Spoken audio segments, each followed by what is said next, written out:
Fala moçada, mais uma aula de mecânica clássica aqui para vocês. Hoje a gente vai ver o vetor posição, a sua derivada e a sua derivada novamente. A gente vai começar falando um pouquinho do que é a mecânica clássica. A mecânica clássica é uma relação entre as forças, que são as causas do movimento, e o movimento. Então, a mecânica clássica se preocupa com duas coisas: em estudar o movimento, descrevendo-o e também entendendo as suas causas. Bem, na mecânica clássica 1 desse curso que a gente vai ver, a partir inicialmente, tá? E aí toda a mecânica clássica gira em torno disso, a partir da segunda lei de Newton, do princípio fundamental da dinâmica, nós podemos chegar, através de integrações, numa equação chamada equação do movimento. Então, a primeira parte do nosso curso vai se preocupar com isso, a partir da dinâmica, chegarmos na cinemática do problema. Mas antes disso, eu quero ver com vocês a parte inicial cinemática, tá?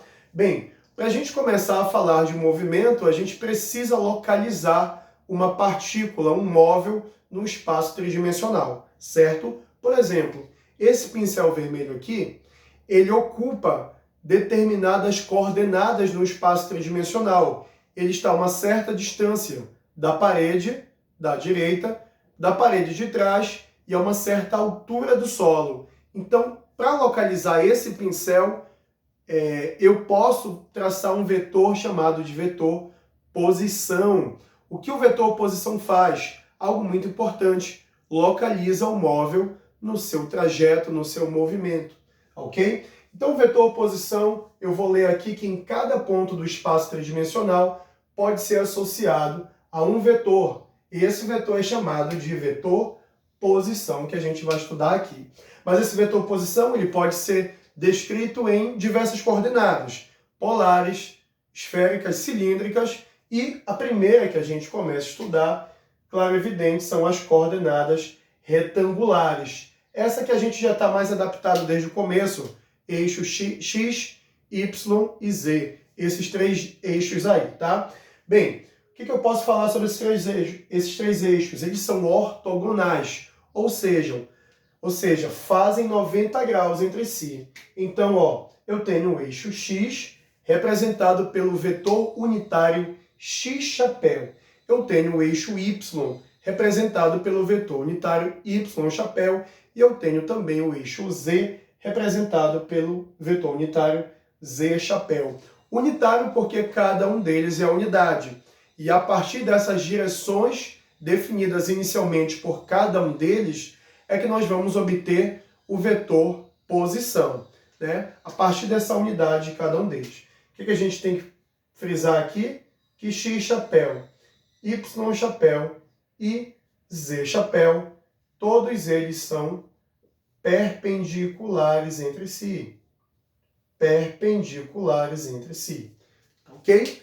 Fazem 90 graus um em relação ao outro. Bem, a gente percebe aqui então que existem, pessoal, três planos definidos por esses três vetores aqui.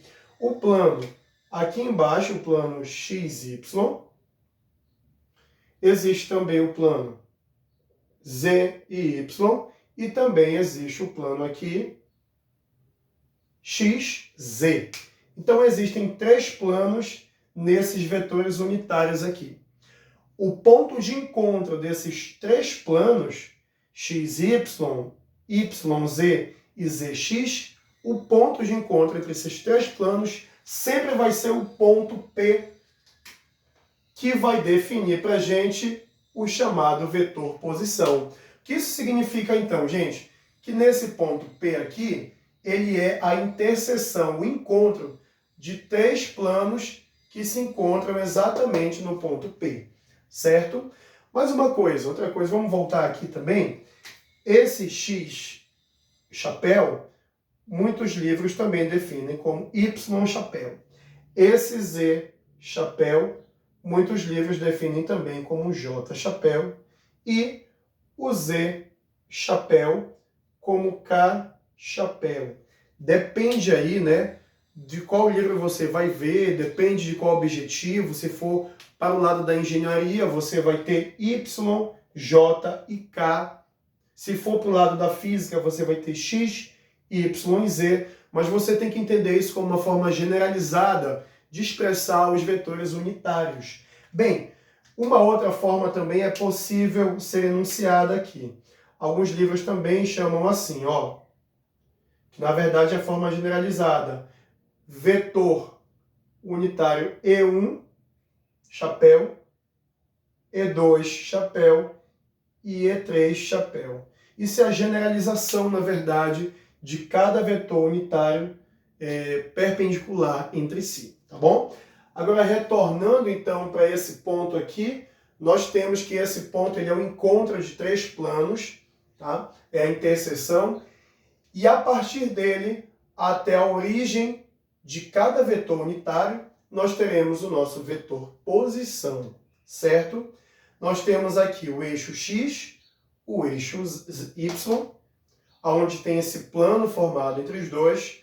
Nós temos o eixo Y, o eixo Z, que tem esse plano, e o eixo ZX, que tem este plano aqui formado entre ambos, tá?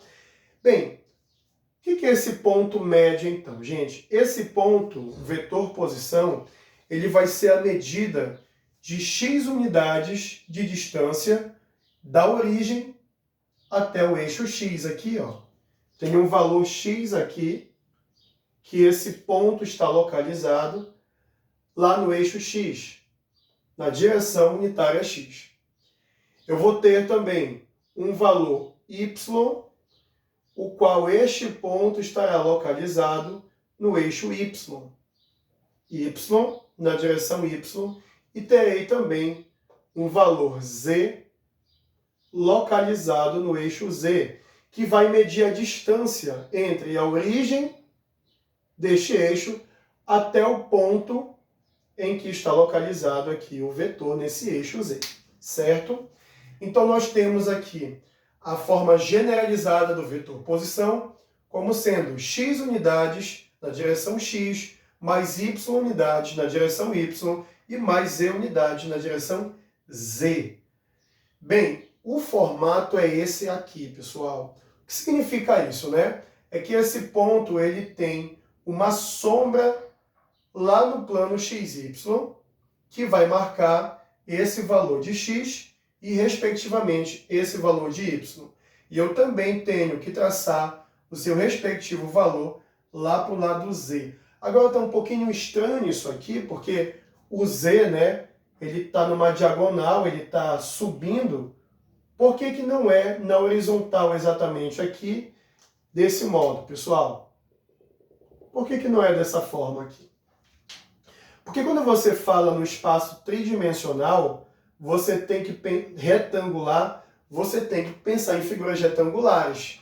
Então aqui você vai formar para se localizar uma figura retangular, ou seja, um paralelepípedo. Formando esse paralelepípedo, nós teremos então isso aqui, ó, para que nós possamos localizar cada valor na sua respectiva coordenada, nós vamos traçar aqui um paralelepípedo. E esse paralelepípedo mostra para a gente que na dimensão z você terá esse tamanho aqui, ó. Percebeu? Formamos o paralelepípedo e nessa diagonal nós temos a medida de z, né? Desse modo que a gente então localiza o espaço tridimensional x, y e z. Beleza, pessoal?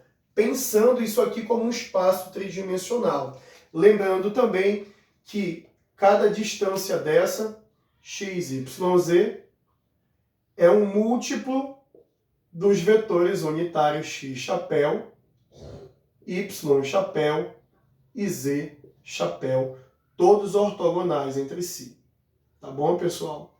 Então aqui nós temos aí a localização do vetor posição no espaço tridimensional retangular XYZ, beleza? Talvez possa ficar um pouco complexo analisando dessa forma, mas essa é a forma mais completa, pessoal, de se entender, tá bom? Eu vou pegar um exemplo para ficar mais claro, então, porque senão pode ficar complicado, abstrato, quando a gente trabalha com generalização, né?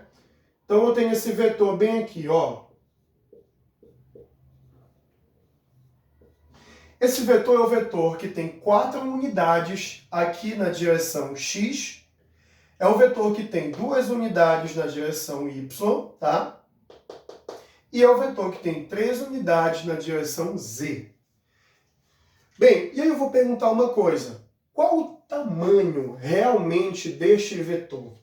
É o tamanho 4? É o tamanho 2? Ou é o tamanho 3?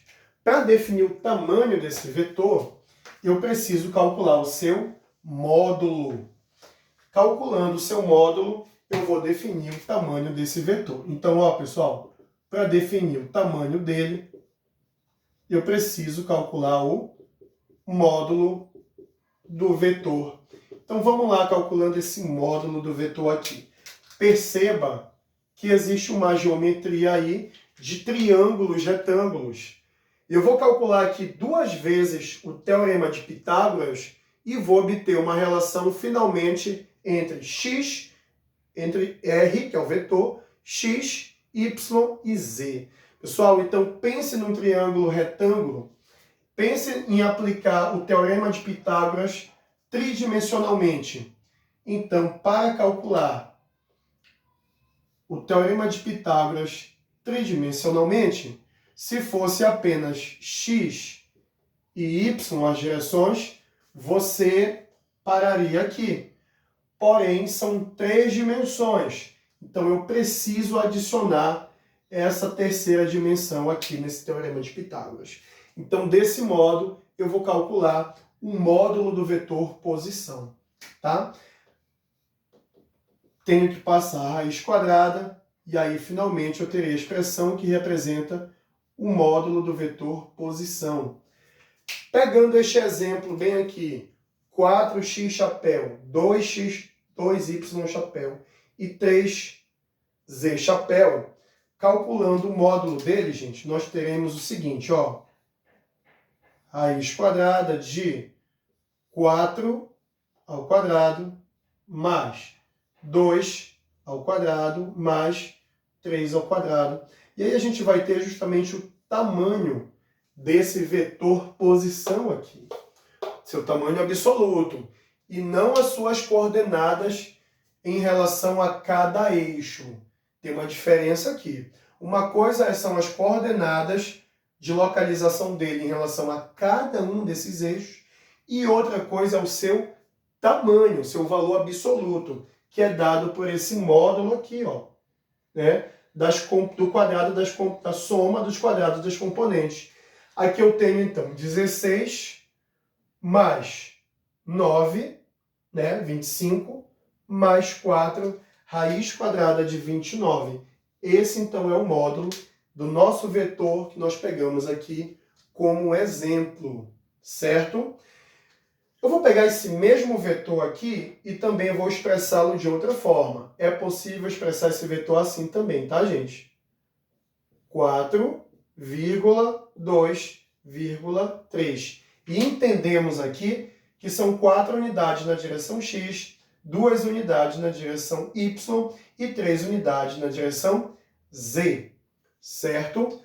O que mais é possível, pessoal, fazer aqui? Nós podemos também derivar o vetor posição. Quando a gente deriva o vetor posição, nós estamos falando em quem? Em velocidade. E aí, realizando esta derivada, nós vamos encontrar a velocidade, certo? Eu vou fazer outro vídeo para que fique, então, que não fique tão longo esse vídeo, para que fique mais didático.